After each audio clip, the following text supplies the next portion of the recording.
Till the 1850s, an anxious truce existed between the Apache and the new citizens of the United States. Dispute with the Apache emerged due to an increase of gold miners into the Santa Rita Mountains.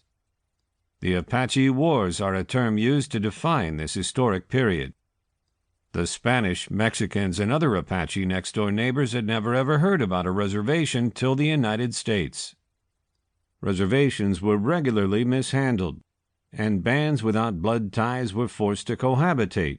There were no barriers to keep people in or out. It wasn't uncommon for a band to be granted approval to leave for a brief time. Periodically, a band may leave without permission to rob, return to their homeland to forage, or just run away. Forts were normally built nearby by the armed force. It was their responsibility to keep the different bands on the reservations by finding and returning the ones that had left. The United States reserve practices led to strife and fighting with the various Apache bands, who remained off the reservations for almost another quarter-century. Because of the dispute between the Apache people and Euro-Americans, certain factors of Apache civilization have become stereotyped.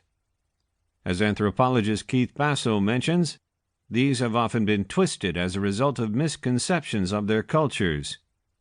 Few tribes have been misrepresented as continually as the Apacheans of Arizona and New Mexico amongst the hundreds that lived and flourished in native USA and Canada. The common picture of the Apache, a brutish, creepy semi-human set on wanton killing and damage, is practically totally a result of negligent caricature and exaggeration, as glorified by authors, sensationalized by historians, and distorted past credulity by industrial movie makers.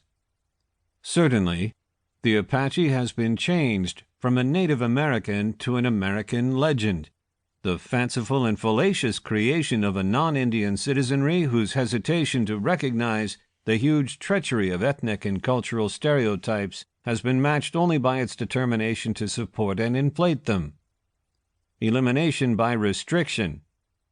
In the year 1875, the United States Army by force eliminated some 1,500 Yavapai and Dilshae Apache, better called Tonto Apache, from the Rio Verde Indian Reservation and the countless acres of accord properties promised to them by the U.S. federal government. U.S. Army soldiers pushed the people, young and old, to walk through winter-flooded rivers, mountain passes, and narrow canyon routes to reach the Indian Agency at San Carlos, 180 miles, 290 kilometers, away, on the orders of Indian Commissioner L.E. Dudley.